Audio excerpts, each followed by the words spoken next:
Welcome to Selfish Confidence, a place where we can connect and be real about how hard it is to be your damn self. My name is Jess, and my goal is to help you build confidence and belief in yourself to live any life path you want, even if it's unconventional. It's time to flip off societal pressures and connect with women who've also felt on the outside by their life choices. We're here to encourage you to grab the mic and speak your truth. I know it can be scary, but we're in this together. Let's get started.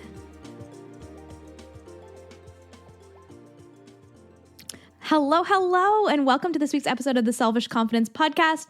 It is an exciting day over here because I have someone here who I've been wanting to have on the podcast for a really long time. Welcome, Marci. How are you doing?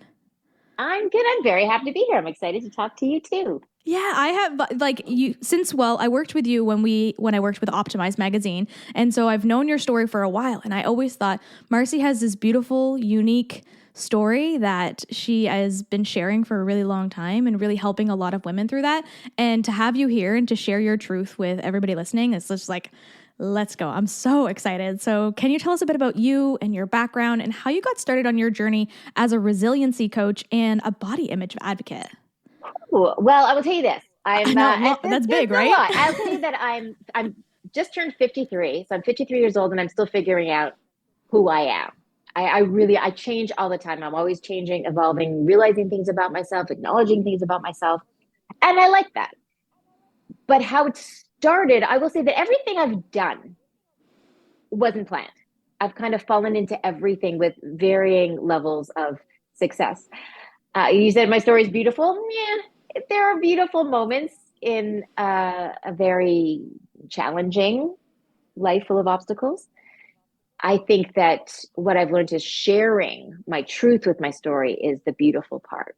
You know, life can be ugly. And when you have the courage to share it, to share your truth, that's kind of the beautiful part of it. I will say that when it comes to writing and being a resiliency coach and a body image advocate, that all came from life throwing me into these things. I never, ever made a conscious decision. This is what I'm going to do with my life. Ever. It wasn't like, what am I going to talk about? What am I going to write about? It all came from what I was going through.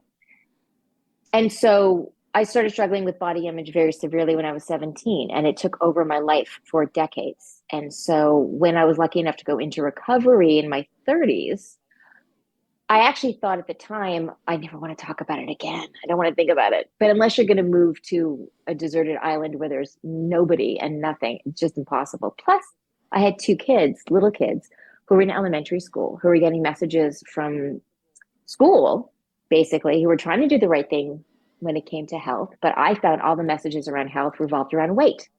And it wasn't about gaining health. It was always about losing weight. And I hated that message. And I felt compelled to do something about it. So I spoke at their school.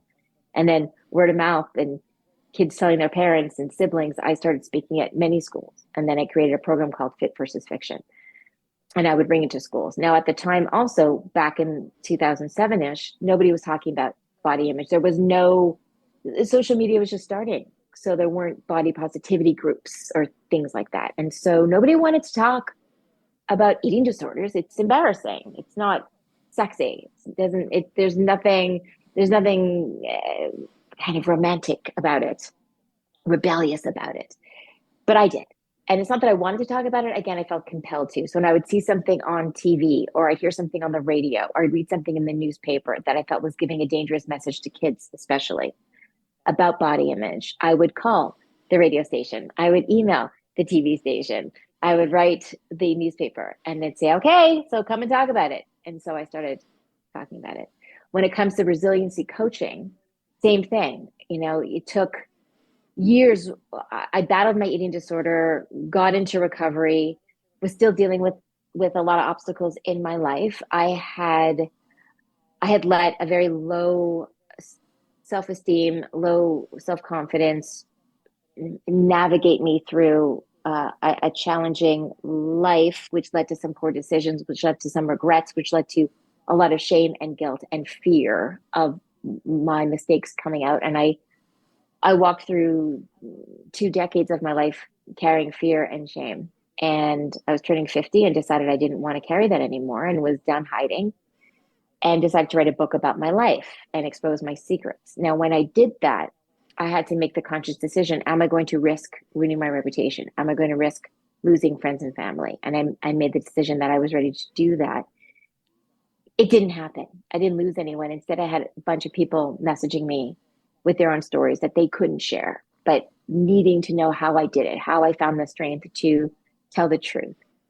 And through that, that's where the resiliency coaching came in. I again didn't look for what can I do? What kind of coaching can it was I had to learn how to be resilient. People were saying, how do you do it? And now I help people deal with the shame and guilt that they're carrying from their past so they can move forward. That was a long answer. No, that's a great answer. And I totally agree with you on the beautiful aspect of it. It's that it's your truth. I'm like over here, I'm like, yeah, that's what's beautiful about it is that it's yours. It's not always necessarily that it's a rainbow life that's so perfect and wonderful. It's just that it's yours. And I'm really excited to dive into the topic of your books because I do remember when a couple years ago when it came out and just being in awe of you sharing your truth and being so uniquely you. And it's just the coolest thing. But I know it comes from a dark past and really hard things that you've gone through in life. And like you said, nobody was talking about body image because I can remember where I was in 2007 and definitely was not talking about that. Like, I'm pretty sure it wasn't like Facebook just came out before that. And it's a time that the focus was never on what you're going through behind the profile pic. It was always about what's the perfect profile pic, and let's just share that one. Nobody needs to know what's going on behind that. And hopefully we're kind of getting into a time where it is a little bit more open. But I love that you've been doing it for so long and you did it before it was cool. Right. And you did it just to help kids. And I think that's an absolutely beautiful thing. So let's chat about your first book, which was The Body Image Survival Guide for Parents, Helping Toddlers, Tweens, and Teens Thrive. Like, where did the idea of this book come from and how did you bring it to life? I was approached by a small publisher in the States to write it because I had written a bunch of blogs. I'd written for Huffington Post, I would write. And again, I was very, very outspoken and I was the go-to when a TV show was talking about it. Especially again, anything related to kids and body image and eating disorders, things like that. And so it really was, I wanted to write the book that I wish my mother had had, because I felt so terrible that she had to watch me and feel so powerless. I mean, there's nothing worse than seeing your child in pain physically or emotionally and feel powerless to help them. So I didn't want it to be a preachy book. I didn't want it to be, I wanted it to be something that you could pick up and put down. You can throw in your bag while your kid's playing soccer. And it's full of, honestly, it's games and tips and tools and things you can do with your kids from all ages to strengthen their body image and their self-esteem. And it's funny because there are people who would think toddlers aren't thinking about it. But when I started my workshops, I started with fourth graders. And then I had a principal call me and say, can you speak to the first graders? Because they were seeing issues with kids not wanting to wear their winter jackets because it made them look fat and things like that. So I didn't know if I could. And the kids were amazing and very receptive to it. But I really felt like we needed something that parents could use. And again, you go back to it, you pick it up, you put it down. I included questions that I was getting often from parents. So I call them kind of snappy answers, quick answers that you can give your kid when they come home with questions and you're like, how do I answer that? Because you don't want to say the wrong thing. So it was just, I really wanted just something easy for parents to read that they could relate to and that could actually help them help their kids. Yeah, I think it would be, I don't have kids, so I can only imagine that being a really hard conversation to have with them when they do come home with some of these questions, because it is around us all the time. And I like to think it's better, but I actually think sometimes where media is bombarding us all the time, it could actually be worse. Like they are faced with it all the time. And that must be so difficult. So many questions would come up. Having a tool like this would be so helpful. Was it something that you used with your kids too? Well, it's funny with my kids. So I have two boys, and they're much older now. But what's what's funny is they would just hear me talk about it all the time. But again, not I wouldn't sit them down and explain the evils of media and marketing in our society and preach to them at all. It was subtle things like if we were watching TV and a commercial came on for some diet product. And I would just say, well, that's ridiculous because of whatever. And just the little things that when society or marketers in the media were throwing things at them that I was there to like, oh, play like defense. And so I could remember very vividly, there was one day we were in the pharmacy and one of my sons picked up a magazine and it was all about dieting. And he came over and he's like, this is just wrong. And I said, and then he caught himself. He's like, oh, I hate that I can't not see that. And I'm like, I love that you can't not see that. It means I'm doing my job. So it's just something that just became it just became natural for them. And that's the thing. I think that's the key. It's not about sitting your 6-year-old down and saying, this is what's right. Of course not. But when the messages come in, it's so important that our positive messages are right there and that they're louder and stronger. Because look, we're getting that. We don't even realize. There was a stat years ago that I always quote. Something like by the time a girl is 17 years old, she's seen over 250,000 messages from the media telling her she's not good enough. So that's by the time she's 17. So then you imagine what her mother's heard, what her grandmother's heard. And you go back to 1992, for example, there was a Barbie doll that was introduced, Teen Talk Barbie. And you pressed her back and she said, party dresses are fun. Math is hard. And then there was a sleepover Barbie that was introduced way before then, where she came with some accessories for a normal sleepover, but she also came with a scale and a book that said how to lose weight. And on the inside, it says, don't eat. And I'm not kidding. And there are pictures people can Google. Horrifying. There's also a set of books I used to use in my workshops, pictures of books by the same author. And side by side, there was a book for little girls. And the book for little boys said how to be clever. And there was a picture of a cartoon boy at a podium giving a speech. And then the same for the girl, she was lying on a bed, flipping through a fashion magazine, and it was how to be gorgeous. And the message right there is that your worth is tied into how you look. And we're getting these messages from the time we're tiny. So of course we have to give the positive one. So I remember when I started and having a parent say to me, I don't know, you're going to elementary schools and maybe you're putting these thoughts in their head. And I'm like, if you don't think that they're already thinking this, you're missing your chance to really understand what's going on. And you're not paying attention. Yeah. Oh, even as you say that, and I just picture these little girls and it just makes me so sad because that is the reality. Like we are, and I don't even want to just pinpoint it on little girls because I love that your boys were seeing this too, right? Like we often think and I get it, the marketing is different, but like we're all facing it. And that just makes me so sad for kids seeing this every single day.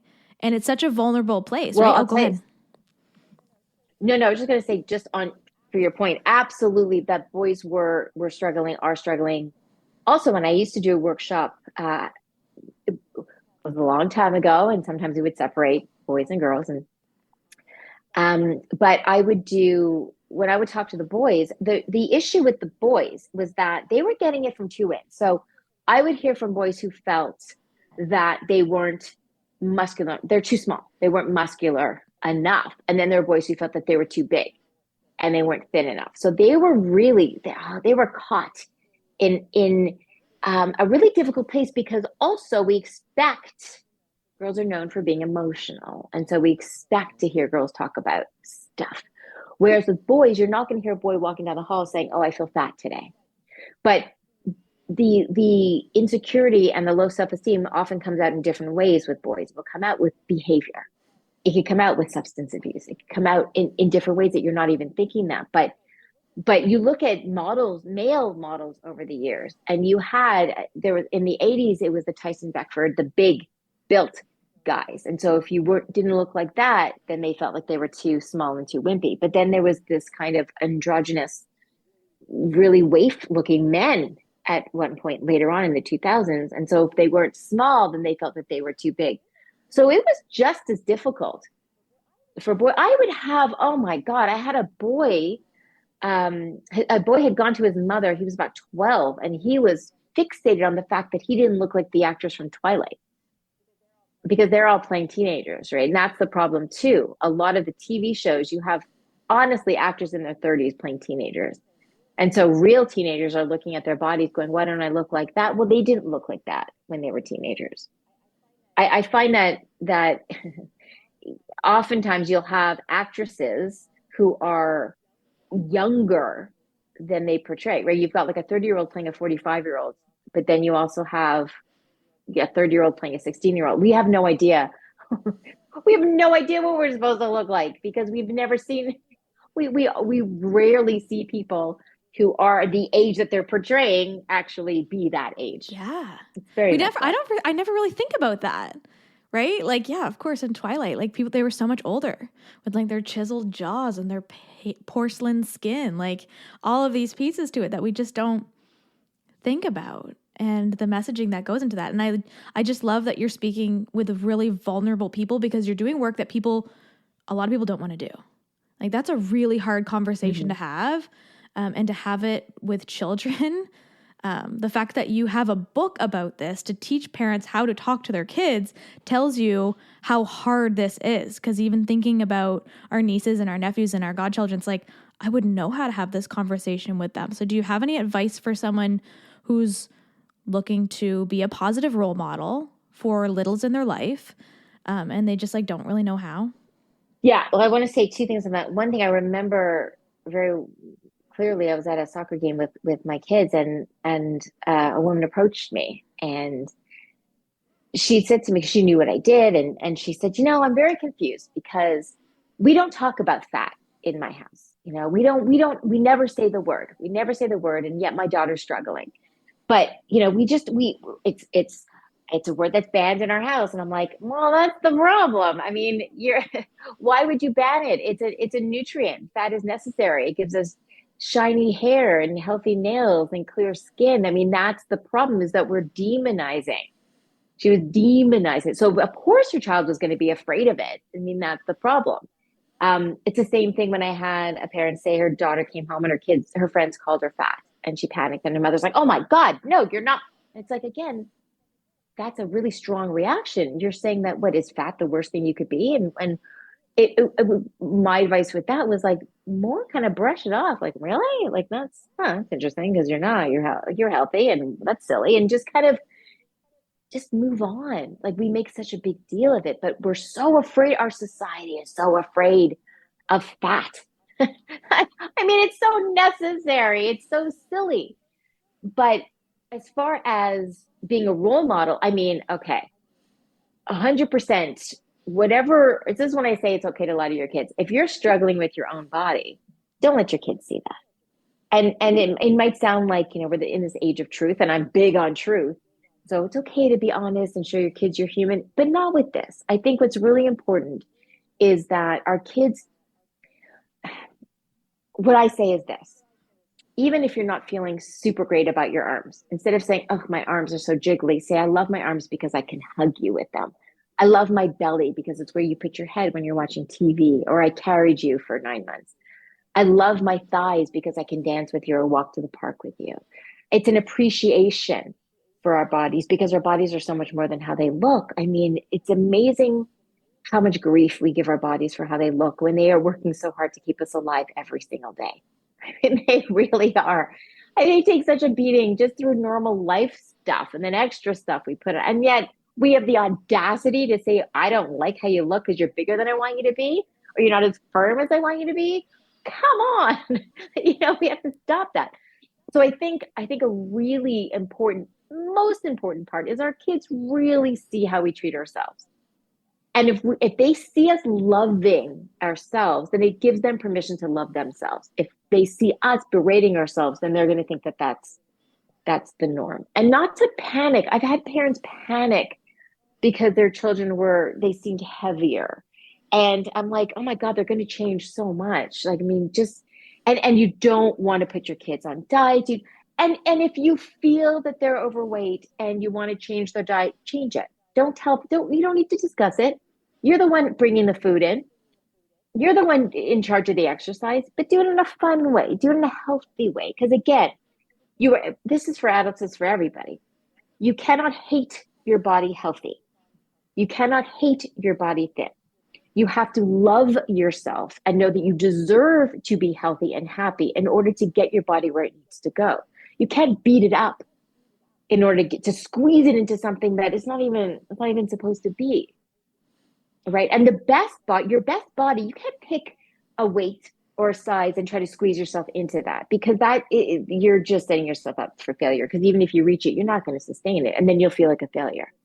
Your best body is the body that you can maintain while you're eating the foods you like, and you're moving in a way that you like, and you're able to do the things that you like, and you're able to spend time with friends and family and do things. That is your best body. Let your body tell you what's right for you. Don't force it into what you think it should be.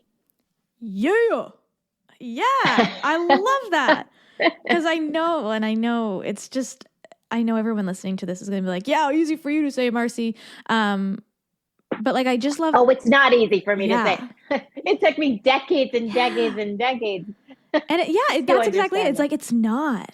And we're all facing this. And I just love that focus of your best body being the one that you can live in, the one that you can have a life and truly enjoy moments. And if it's eating a cupcake, enjoy the freaking cupcake. And if it's, moving your body, doing Zumba or whatever it is that you like to do, like powerlifting, whatever, like do it because you like it. And I don't like, I think too, how many times I've stepped on the scale and said, oh, if only I could get to this number, I would be worthy, or I would be beautiful, or I would be good enough. People would listen if I was this number, right?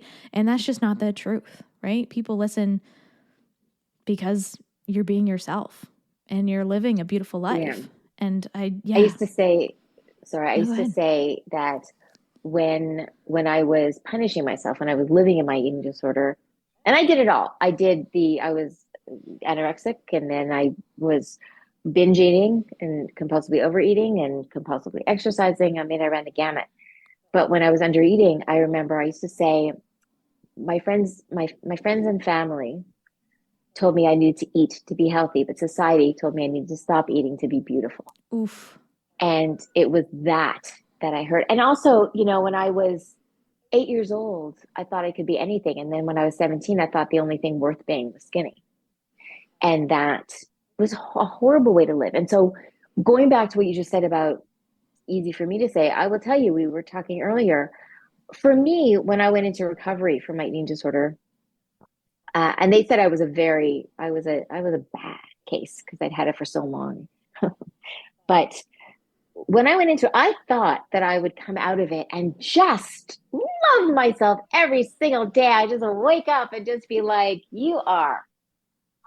That's not what happens. There are days when I think, okay, I'm doing pretty well. But there are days when I also, or weeks or months where I'm not feeling comfortable in my skin, because that's life. But here's the difference. This is recovery. My recovery is that despite how I may be feeling about how I look, it doesn't stop me from doing the things that I want to do. In the past, I missed vacations. I missed friends' weddings. I missed big events and opportunities and relationships because I thought I didn't look good enough. I won't do that anymore. So my recovery isn't that I look in the mirror every day and think I look amazing. My recovery is that on those days when I don't think I look good, I still do the things that I planned on doing. I don't let those crazy thoughts in my head keep me from enjoying my life. Life is, it's such a cliche and I hate cliches, but life really is short. It just goes by so quickly. And to waste, it kills me to think about how much time I wasted just obsessed with how not feeling good enough, not feeling worthy enough, not feeling pretty enough, not feeling thin enough. For what? For what? Thin enough for what? When I'm thinner, am I more interesting? Am I funnier? Am I sassier? No, I'm not. All I am is thinner. There's just less of me. And sometimes there's more of me. And that's life. We're human people. That's what's going to happen. We're going to fluctuate. And we can't be conditional with how we love ourselves. I mean, there's so much conditional love in the world. We cannot be conditional with how we love ourselves. Yeah. Yeah, we can't be conditional with how we love ourselves, right? We want unconditional love from so many people, from our partners and from our kids and from all the world, right? But for some reason, we just Yeah. like don't give it to ourselves. And that's about to change. Like it's time that we start stepping into that. And I love how you say like it isn't going to be an everyday thing. Like some days we are going to wake up and it be really difficult, or look in the mirror and you're not content with what you see or even accepting of what you see and just really still living your life. And yeah, you can think about those moments, right? Like the stages you didn't speak on or the events you didn't go to or the, you know, the dates you didn't go on just because you didn't feel great about yourself. Like that's a lot of life missed because of our bodies. Like That's so right. crazy. So not only did you write one book, which is like mind blown over here, you wrote two.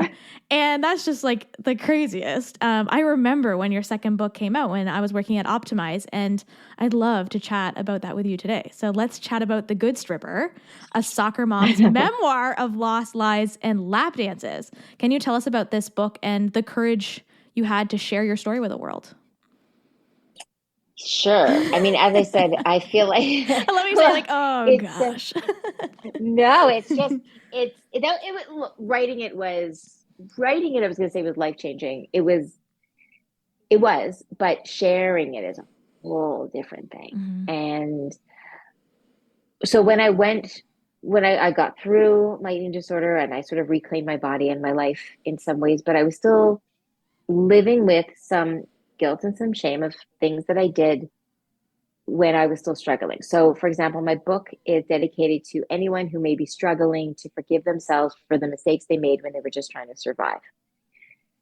And I always say that I used to, for years and years and years, decades, I would criticize myself for how I survived. And now I'm proud of myself because I survived. And that change, that's a big deal because now I don't look back at the person that I was and think, oh God, she was awful. That was an awful person. I was awful then. I don't. Now I have a lot of empathy because I was doing the best I could with what I had. So I had been through a lot of loss. I had lost everybody in my life who did show me, the only people in my life who've ever shown me conditional love, my mother, my brother. Um, I had dealt with a very serious illness that put me in the hospital and I wasn't supposed to survive. I'd been pregnant 5 times, lost 3 babies. Um, then I was in a relationship that was dysfunctional, to put it mildly. And I put all of my self-worth, same way I did when I was 17.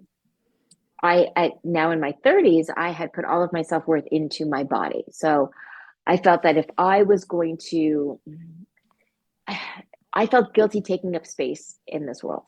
And I felt like the only way that I could maybe contribute, which is so crazy, is to find sort of self-worth in the sexuality of my body. I felt that nobody was going to love me. I mean, I had children at the time and your children love you, but it's just a different thing. My goal for them was I just wanted them to feel loved. That was my goal. I just wanted them to feel loved every second of their life. But for me, I felt that I wasn't going to be loved. So at the time, I felt, well, there were people that kind of desired me sexually. So maybe that's my purpose. And so I fell into sharing myself in ways that I regretted, being promiscuous. I did dance for a little while, although that part of it. So my double life was being this soccer mom, this mom that was so focused on making every memory with her kids spectacular. But then also when I wasn't with them, just being kind of the town vixen and sharing myself in ways that I wish I hadn't. And then the dancing was part of the double life. The double life lasted a few years, but the dancing was only a few months, and that it's impactful because anyone who knows me now knows I dance all the time. I dance down the street, I dance in my room, and I post videos. But dancing on stage naked for strangers while your kids are sleeping and not sleeping for days, and it's different. It's different, and it's not a situation that I thought I'd be in. And like I said, I made some mistakes, did things that I wish I hadn't, put my life at risk many times. But I did get out of it. The problem is because my self-worth was so low, even when I got out of it, and even when I started getting healthy physically, I still felt like I deserved any bad thing that would happen to me. So I was still in a relationship that wasn't great, but I felt I didn't deserve that. And then even though I moved forward and I got into the body image advocacy and was doing so much work with that and feeling great that I was helping people, I also had these secrets, the dancing, the promiscuity, all of that. I was so afraid that those secrets would come out and that my kids would be mortified and that work would be mortified and like I would lose everything.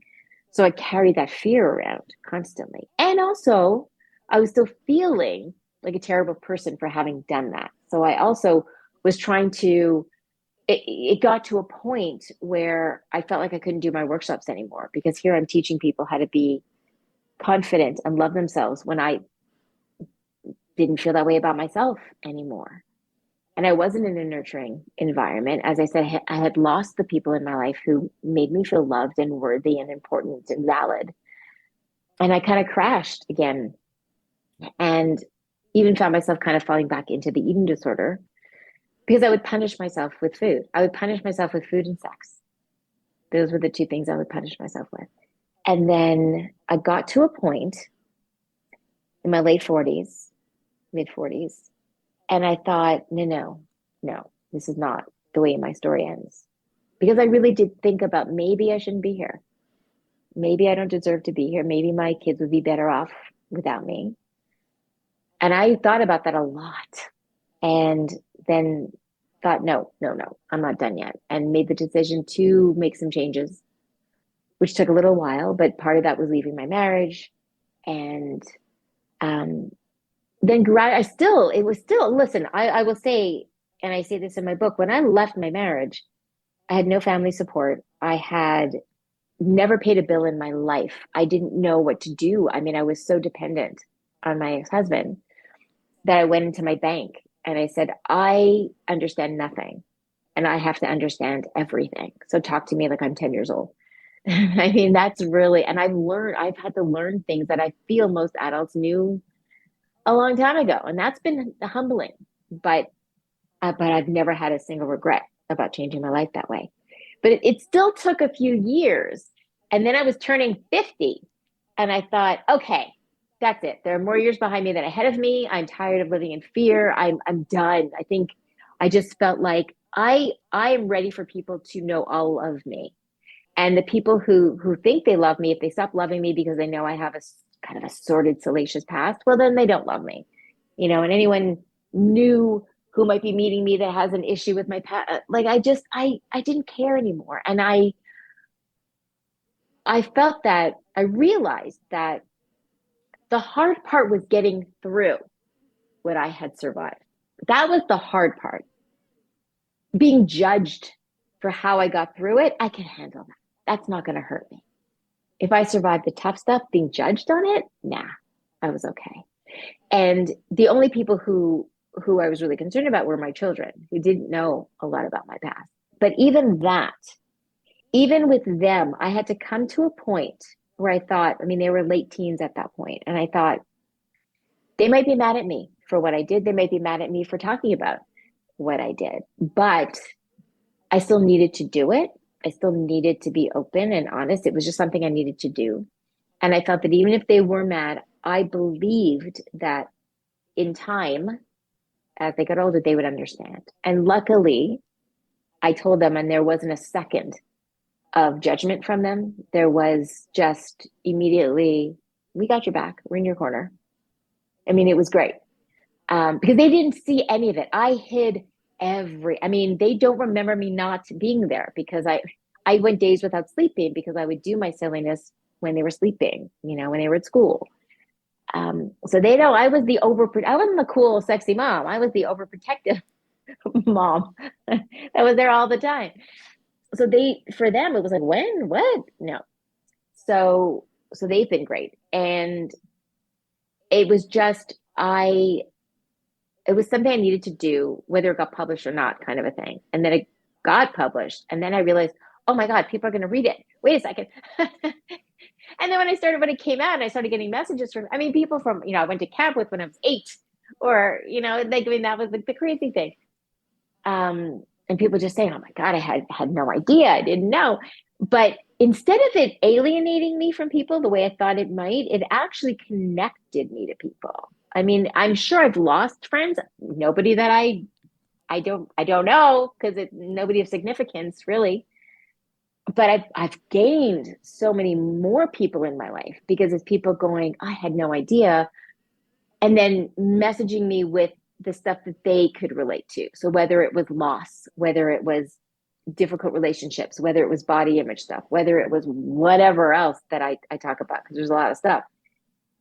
Everybody can relate to something. It's not, the details are different, but the themes resonate with a lot of people. So it really, what I found was the more honest you are, even about the really nitty gritty, dirty stuff, there are people that are going to get so much value out of it. Because I think the worst part, especially going back to eating disorders, the worst part is you feel so alone, and you feel like such a bad person, and you feel like such a failure, but you feel like nobody's done the terrible things that you've done. And then when you hear someone talk about it and say, I did this and I did this, but I'm okay with it, then they go, oh, wait a second, maybe I'm not the worst person in the world. Like, this person seems great, and they did it too. Okay. And so I think that we need so much more of that. I think, again, people are so afraid. It's fear. It's not my secrets that were hurting me. It was the fear around the secrets that was doing the damage. It took me a long time to learn that.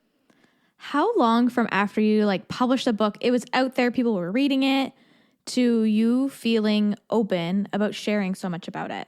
Was there a period in between where you did just hold your breath, fudge, people are going to read this, to you just being like, this is me, take it or leave it, bye? Well, it's funny because, I mean, to this day, someone will message me and go, oh, I ordered your book. And I'm like, okay, you're going to learn a lot about me. Because I don't hold back. It's very raw. It's very open. And it is it's a weird thing there are times I'll go back and I'll look through it and I'm like, oh God, I can't believe I said that. It's a weird thing I mean, it's such a funny thing to say because it's called The Good Stripper, but you really do feel so naked, Stan, when people are reading, because there's something really liberating about it. So I think I'm going to say, honestly, it's hard to say, but it may have been a year before I really was just like, yeah, that's me. It is what it is. But it's so great. It really is liberating because I really feel like I can say and do and whatever, anything now. Because now it's not like, oh, she did what? It's like she did. Oh yeah, of course she did. It's okay. Or what I love is when people say, I was scared to do this, or I was even if it's I was going to post something on a picture or a video of myself, and then I was shy, but then I thought, what would Marci do? So I did it. I love that. That's the best thing, So it took a little while. I still, listen, I'll be honest, when I meet somebody new and they're like, oh, what's your book called? I'm always like, okay. Because it's not a book about a stripper. Mm-hmm. I never want to misrepresent myself and make it as if I know all about the business because I did it for so long. But it's a tough thing because I do think people go, that's the first thing. They're like, oh, so you, and I'm like, it's a small part of a big story. But yeah, it took about a year. Even when I started doing interviews about it, there were things that I was kind of hesitant, tougher to talk about. And, whereas now it's like, meh. And it blows my mind actually that there are certain things that I had so much shame about for years, so much, that the fact that now I talk about it so openly, it's crazy to me. But imagine letting go of all of that, the weight of that fear and that shame, it's crushing. Mm-hmm. So when you can release it and forgive yourself and have empathy for yourself and move forward, oh my God, it's the best feeling. Yeah. Yeah. And I remember too, we printed an excerpt of it in the magazine, would have gone across Canada. lots of people would have read it. To have your story out like nationwide, that publicly, would be kind of like uncomfortable to start with, right? So I'm so glad that you feel so great about it too, because it's a beautiful book. And again, beautiful because it's yours. But in that sense of just being you and being truly you and being open with the world about it. Because I feel that way a lot about the podcast too. People are like, I listen to your podcast. And I'm like, oh God, what? Why? But it's like, why would we create something just to put it out there? Like, obviously we want people to listen. You're taking control back. Yeah, like 100%. I feel like I felt so out of control for so much of my life, whether it was people making me feel that way or the eating disorder or just life. And so you take your story back, and there's a lot of power in that. I mean, I was so afraid for so many years that people come to me and go, I know about this. And now I'm like, yeah, I share it. Page 72. It's just, there's such a strength that comes from owning your story. And so I'm not ashamed of any of it. Now, do I regret some stuff? I still do. Anytime I hurt somebody else, even though I never wanted to, it was always unintentional. But when I hurt someone, I do regret that. And I will always regret that. And I'm okay with regretting it, because I never want to be okay with it. But I can forgive myself for doing it, but I wish I hadn't done it. Yeah. You know what I mean? Yep. I understand. Yep. I understand now why I did the things I did. So I'm able to forgive myself, but I'll never feel okay with that. I'm never like, yeah, not a big deal. No, big deal. Still a big deal. But I've been able to forgive myself. Again, I did the best I could with what I had, and I didn't have a lot. Yeah. You know? Yeah. I think we all have things we regret too, right? There's always that something that we have that shame around inside us. And the fact that you're open and you share it is teaching women and people in general to be more open and to be more vulnerable and to be more resilient. And you're doing that in such a great way. And I love watching you shine in that way. So I would love to know, what's the best thing you've learned about truly being yourself out loud in this world? It's not so scary. I think once you do it, I mean, it really is the fear that holds us back from it. I mean, the way I think of it is this. I've had people say to me, do you think you should tone it down? Because like I said, I'm outspoken and I dance and craziness. I'm silly. You think maybe you should tone it down. Maybe for, let's say, relationship things, you can turn someone off, or business things. And my thing is, if somebody thinks I'm not right for them, whether it's a business opportunity or relationship opportunity, whatever, because I'm too Marci for them, then I'm too Marci for them. But I would rather miss out on something because I'm too me than miss out on something because I wasn't me enough. Mm-hmm.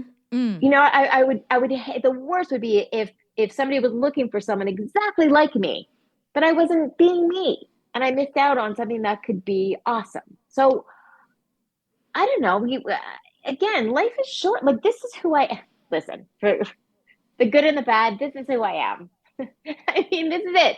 So I'm not going to hide it. I'm not going to shrink myself down because it might make other people uncomfortable. I'm not mean. I'm kind. I try to put out positive energy, but I'm honest about who I am. And I mean, that's all we can do, really, but we can't go through our lives. Nobody wakes up in the morning and goes, okay, what will Marci want me to wear today? How's Marci going to want me to behave today? No one's doing that. So why am I worrying about what other people think? At the end of the day, I have to be able to look myself in the mirror. And for years and years and years, I couldn't. For years and years, I did not like who I saw. Now I'm okay with it. I have lots of growing to do. I have lots of stuff to learn. I mean, I'm certainly not done. But I'm proud of what I've been through. I'm proud of how I'm handling it now. And I don't feel the need to hide that from anyone. And I really do. I tell anyone, just don't shrink yourself down. I'm telling it's kind of like dipping your toe into the cold water. Like, just go and you'll see it's worth it. Yeah. And watching you just light up as you say it too, I'm like, yeah. I had a friend of mine once say like, oh, like people often say that I'm too much, or like, maybe you should tone it down. And I was like, you know what? Like, I would love to be known as too much. I would love for someone to say to me, like, Jess, you're being too much, because that means I'm speaking my truth. It means I'm putting myself out there. It means I'm using my voice. And there are so many people out there who wish they could use their voice like you do by being too much. Like, what a compliment to be too much. And what does that even mean? Am I too much, Yeah. or are you not enough? You're Like, not enough. Get out of here. am I too much, or you want me to be not as much? Like, it just isn't for who? I'm too much for what? Like, too much what? Like, Yeah. it doesn't make sense. And you don't have to watch me, and you don't have to interact with me, and but don't tell me what to do. Don't tell me to stop being me. No, no. I think when people say that and they look at someone who's loud, it is like they're just jealous. Like, I really do think that, because they wish they could use their voice as freely as you do. And I know you've had years where you felt, hidden and small, but watching you shine now and share who you are is just like the most beautiful show to watch. Just watching you be you is so wonderful to see. And the more women do that, and the more women do it out loud, the more we're going to freaking take over this world, and it's going to be so awesome. Like, how cool is that going to be that women can do that? Well, what's funny? It's that I often find that, so I will literally dance down the street for hours, have my music, and I mean, why walk when you can dance, right? So I'll do that. And I mean, it's ridiculous, but I do it, and just because it feels good. It really does. It just feels good. And I have a big smile on my face, and I'll get a lot of great interaction from people driving by or walking by, some nods, some smiles, some thumbs up, some dance moves as people walk by. And I find what I've noticed is the only people that will kind of look at me like, what is she doing, are teenage girls when I pass teenage girls. And I always think, well, that's because you'll get there. Like, right now, you're still too concerned with what other people think. But soon, eventually. And I think it's too bad that there's this whole thing about, oh, you get to be 40 or 50 and you just don't care anymore. And I wish we could feel that way always, And again, it's not about being mean. It's not about, oh, I'm going to be loud and rude and obnoxious, and I'm going to say what I want to say, even if it hurts. It's not that. It's just that I don't understand when people have an issue with seeing people who are feeling joyful. And I'm very honest about the fact that I'm not one of those people that wakes up every morning and is like, I woke up today, so it's going to be a great day. And I am not. If I ever post anything like that on Facebook, I've been hacked and come and save me. But I'm not positive all the time. I'm not. And so I think that the world is very challenging. I think that there's there's madness in the world. So you have to find the things that make you happy, or else you'll lose your mind. And for me, music and being outside and moving my body, and that makes me happy. So why wouldn't I do that? When I move to music, it makes me happier. When I'm happier, I'm nicer. So why wouldn't people want to be around that? And I think that if you have a problem with seeing whether they're posting, and now I'm talking about posting on social media, but there's a lot of criticism. If they're posting their workouts, or they're baking, or they're knitting, or they're singing, or they're whatever, if you have a problem with seeing somebody who is just living their joy, that's not on them. You sort of question, why does my joy make you uncomfortable? So why does me speaking my mind make you uncomfortable? Why is me being too much? Why does that make you uncomfortable? And it's okay if it makes you uncomfortable. You don't have to watch, but don't tell me to stop. Yeah. Women are, I mean, again, going back to, I mean, it's not just women, but a lot of people want us to just, smile and be pretty. Just sit down and be pretty, and we're done with that. We're done. I'm tired of sitting. Oh. Now that I learned how to stand up, I don't want to sit anymore. That's it. Yeah. Yes. I love that. I'm tired of sitting. I'm doing my thing. I'm out here. I'm not just going to sit in the corner. No one puts Marci in the corner. No. What would you say to the woman who is living an unconventional life, who's doing life differently, and the world just doesn't get it? They don't understand her way of living. What would you tell her? They don't have to. I mean, that's really what it comes down to. Your life doesn't have to make sense to anybody but you. That's it. Don't even waste a second worrying about that. Nobody has to understand your life at all. You don't want to be miserable because other people get it. Like that doesn't make any sense. So don't worry about it. Who cares but seriously, let them live their life. When you get to the end of your life, you want to know that you did it your way. You want to know that you lived your life your way in a way that made you happy. And if you're doing that, then you're winning. So don't worry about it. Yeah. I love that. And I love your passion that comes out when you say it, because that's exactly what people listening are going to need to hear. They need to hear just sometimes that permission. It's like, I need to find that permission in myself. But for a really long time, I didn't know that I could do it myself, and I didn't have that permission within. And I needed someone on the outside to say it too. Like, just doesn't matter. And like, even though internally I would have probably fought that for a long time, but it does. It's like, no, it doesn't matter. Listen to Marci. She knows what's up. Well, it's just, I just don't. So if they judge you, so if somebody says, I don't like that she's doing that or he's doing that, okay. Okay. You don't have, like, I don't, all right. Like, you don't have to like what I do, what I say, how I look. You don't have to. And listen, great news for you. You don't have to like me. Awesome. It doesn't bother me. That's it. So I'm not going to spend my life trying to win everybody over and try to make everybody like me. Oh my God, why? That's exhausting and impossible. It's absolutely impossible. So don't worry about it's that, again, another cliche, but if you're just living as yourself, you're going to attract your tribe. You will find like-minded people. You will find the people that make you, and sometimes it's not who you think.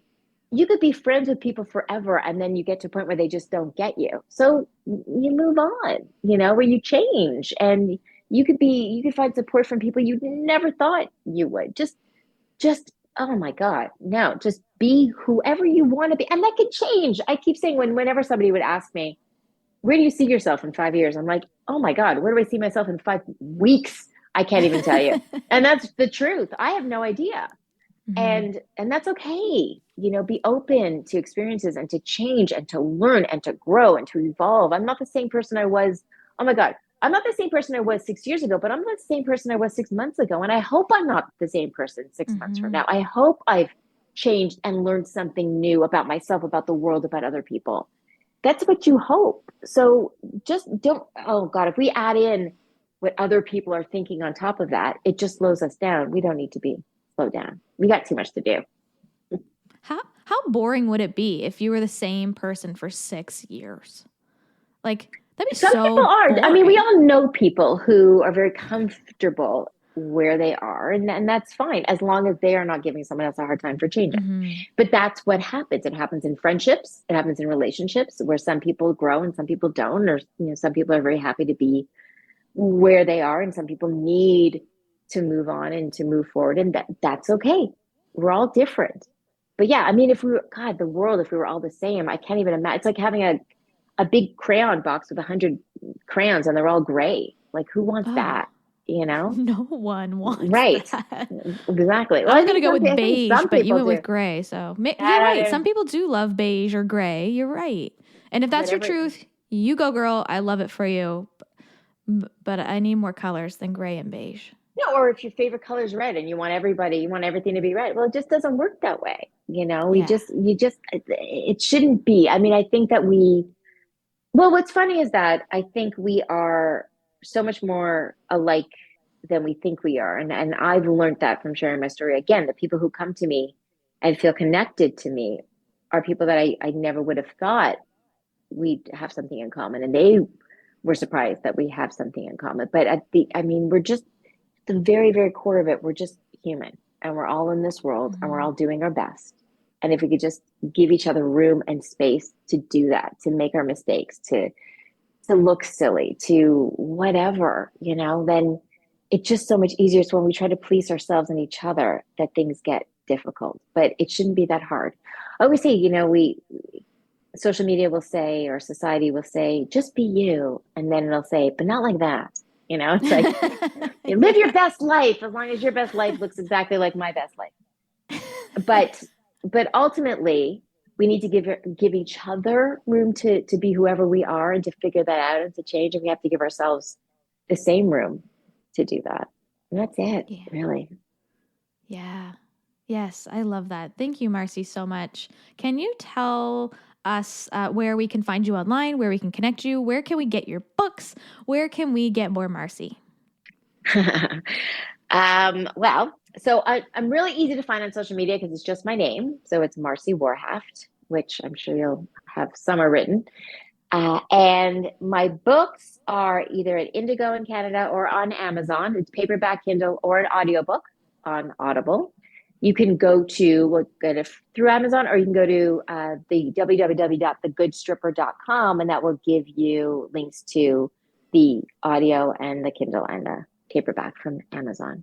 But I'm on everything from TikTok, Instagram, Facebook, everything. But it's just my name. So I'm easy to find. And if someone's in the States, they can still get it on Amazon too? Yes. Perfect. Oh, awesome. Yes. So connect with Marci, send her a message, grab her book, and let her know that you're reading it because I know she loves to hear it. And I have a few questions that I ask every guest that comes on the podcast. You ready? I'm ready. Okay. What is your favorite compliment to receive? I will say that a few people message me and say, since I've met you online, I'm dancing more. And that's my favorite. That's my favorite. Or I was in the grocery store and I found myself dancing down the aisles and I thought of you, or that makes me happy. Oh, I love that. Yes, I love watching your dancing videos too. So you're definitely I spreading don't some dance joy there. well, I just dance often. That's what I say. I think you dance well and often. So, and you're encouraging others to do it. So I love it. What's your favorite thing to do to boost your mood when you're feeling grumpy? To say I'm so redundant, but it's I put on music and I dance, whether it's in my place or whether it's usually outside is my favorite. And it's funny because I'll walk outside and I think I'm not gonna, how do I do that? That's so embarrassing. And then my music starts and I'm like, here we go.